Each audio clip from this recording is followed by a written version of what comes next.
When people ask me, are we running out of water? I tell them, we're not running out of water. We're running out of cheap water. And so the time's coming for us to make hard decisions, and that's a place where every Arizonan needs to have a voice. I grew up in an agricultural community where water was at the front of everyone's mind. And when I grew up there, I thought all grown-ups had one of two jobs. It seemed like grown-ups either were farmers or they were soldiers because there was a military base there. Both of those jobs scared me. So one of the few jobs I noticed that grown-ups had that wasn't scary was being a water lawyer. So I was passionate about water even as a young kid and even about water law. So I thought, if I'm going to dedicate my life to something, it is going to be to try and get everybody enough clean water, and every other problem in the world will fall into place. Rhett is a great team member for the Kyl Center for Water Policy because of Rhett's extraordinary breadth and depth of understanding of water policy. Water policy is a really big deal in the state of Arizona. It's really the key to our quality of life and our prosperity.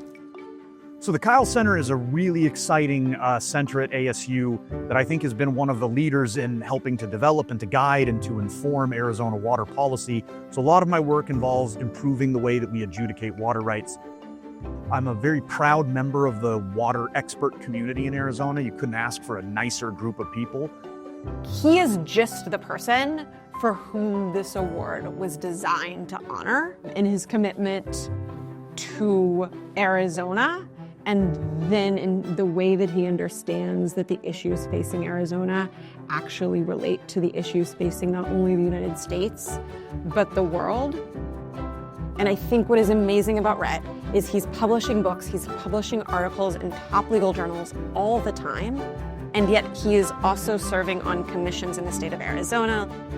So I was fortunate enough to be appointed to the Arizona-Mexico Commission by Governor Katie Hobbs. It's really been a fantastic opportunity to be able to collaborate with our counterparts in Sonora. I used to think that my favorite thing about my job was teaching, and it's actually not. It's my second favorite thing. My favorite thing about my job now is when I see my former students being great lawyers, being great water leaders. In his teaching, he is building this cohort of students that is going to become the water law professionals of tomorrow.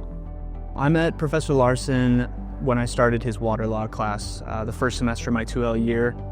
Professor Larson really clarifies water law in a way that makes it easy to understand. It's a very complex and intricate area of the law, and so his passion and his ability to communicate very clearly really, in me, ignited a passion for an area that I never thought I would be interested in. Rhett really has the people in mind when he's thinking through water issues.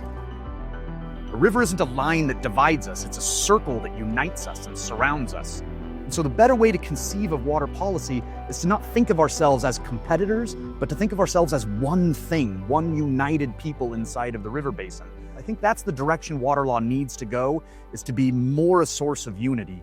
Desert rivers are incubators for collaboration, for cooperation, for innovation. So I really think this is the best place for us to learn how to live in peace, is on the banks of the desert river. So I think the future of water law is actually less conflict and more innovation.